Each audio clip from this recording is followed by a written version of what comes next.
Hi guys, my name is Shrikant Edam. Hope you all doing well and welcome to SEDM Techie channel. Today topic is virtualization of hardware resources. Okay, so first topic we are going to discuss about the CPU virtualization.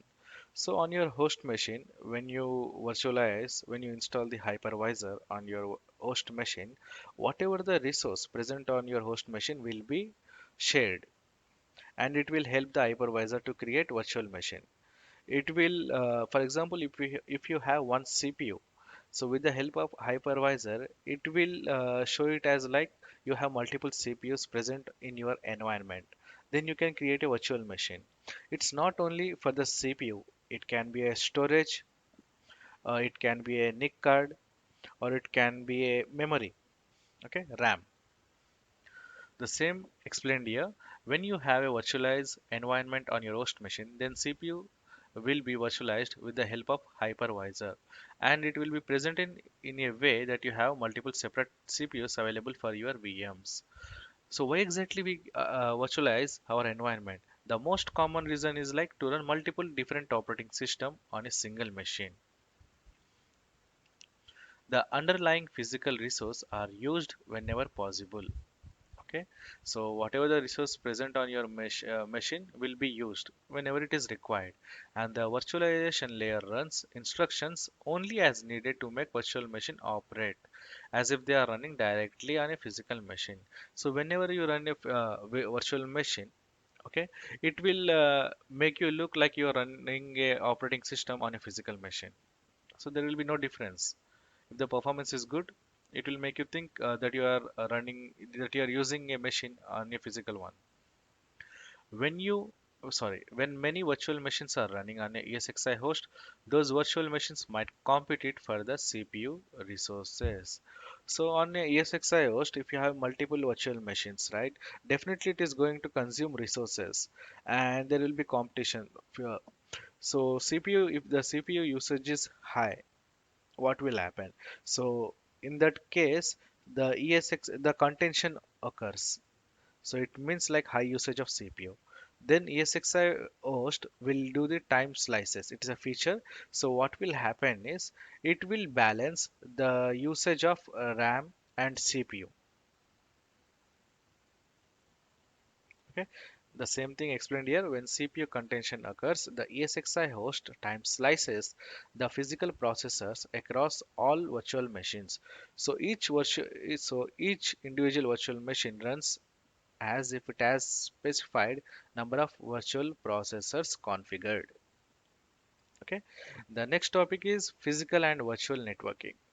The key virtual networking components in virtual architecture are virtual Ethernet adapters and virtual switches. So on our physical machine, uh, the network card, we call it as a network card, physical card, Ethernet adapter, right? So here we call it, and the virtual machine, we call it as virtual Ethernet adapter or a virtual switch. A virtual machine can be configured with one or more virtual Ethernet adapters. So there is no limitation, guys. On a virtual machine, you can configure one or more Ethernet adapters. I mean to say network card. A virtual switch enables virtual machines on the same ESXi host to communicate with each other using the same protocols used over physical switches without the need for additional hardware. So here, if you have multiple virtual machines created on ESXi host, and if you want to communicate, if you wanted these virtual machines to communicate, here they can communicate without the need of additional hardware. Okay, so it will be same like a physical switch. Here you will have a virtual switch created. So with the help of virtual switch, the VMs will be communicated with each other if it is present on the same ESXi host. Here you don't need extra cable or extra network physical network card. VMware technology lets you link local virtual machine to each other and to the external network through a virtual switch. So when they say when they say external network, it means if you have configured a VM on your host machine. On my laptop, I have created a VM, and I want my VM and laptop to communicate with each other. That is, my laptop is an external network. Okay.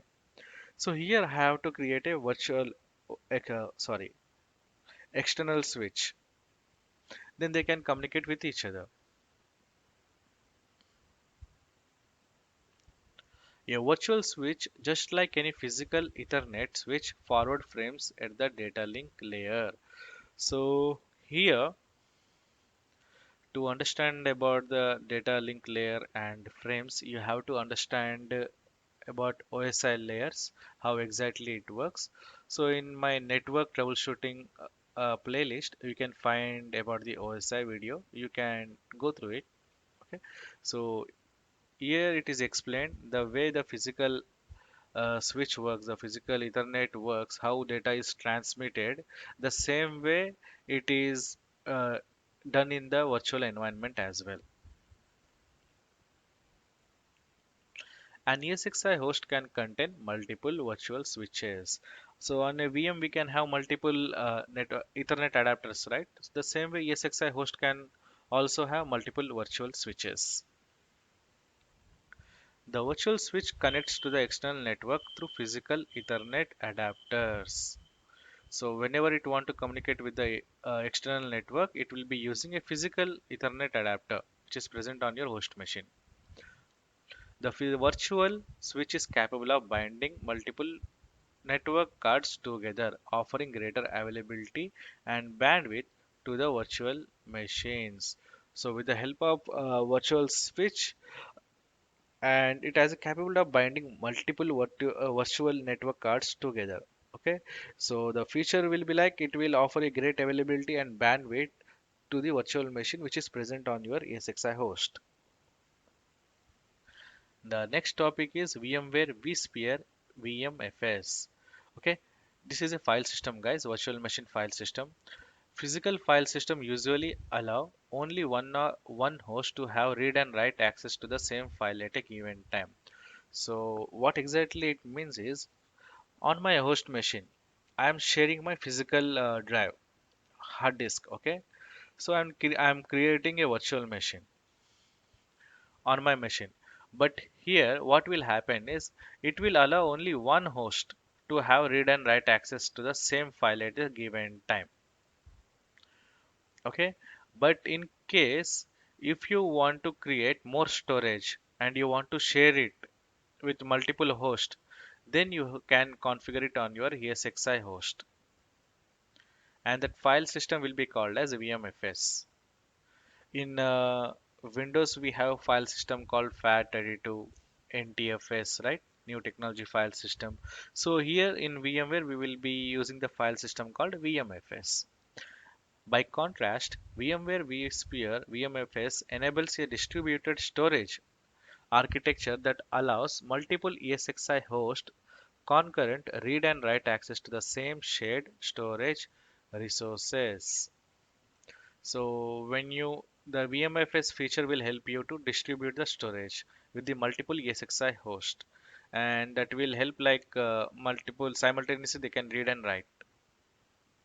So multiple ESXi host can write simultaneously to the same storage, and it will not cause any issue. VMFS is optimized for a virtualized environment and offers a high performance cluster file system design specifically for virtual machines. So only for virtual machines this VMFS is created for the virtualized environment only. Okay, so it offers high performance cluster file system and it designed for virtual machines only. It uses distributed journaling of its file system metadata changes to allow fast, resilient recovery in the event of hardware failure. So it has a future that is called distributed journaling. Okay, it has its own file system metadata. So in case of any hardware failure, with the help of this, we can recover easily. VMFS provides an interface to storage resources so that several storage protocols can be used to access data stores on which virtual machines can reside. So VMFS offers a interface. So interface means I can share it using fiber channel or Ethernet cable or NAS iSCSI. I can create a folder on. I can create it. I can create a folder. I can create a data store on the VFS storage iSCSI SAN. So this option is available here. So these are the protocols. Dynamic growth of VMFS data store through aggregation of storage resources and dynamic expansion of a VMFS data store enables you to increase a shared storage resource pool with no downtime. For example, my storage is full. Okay, nice naming. So my storage is full. So here, without any downtime, I can increase the storage. So that is a good feature actually. uh, in case if you have a physical machine and if my storage is full and if I want to add additional hard disk, I have to shut down my computer, right, to add the extra hard disk. But here in this case, there will be no downtime. In addition, you have means for mounting a point in time copy of a data store. So you can keep multiple copies of your data store. In case if you want to mount, there is an option called point in time. So this is about the VMware resources, guys. So thank you for watching. Please do like, share, and comment and subscribe. Meet you next class.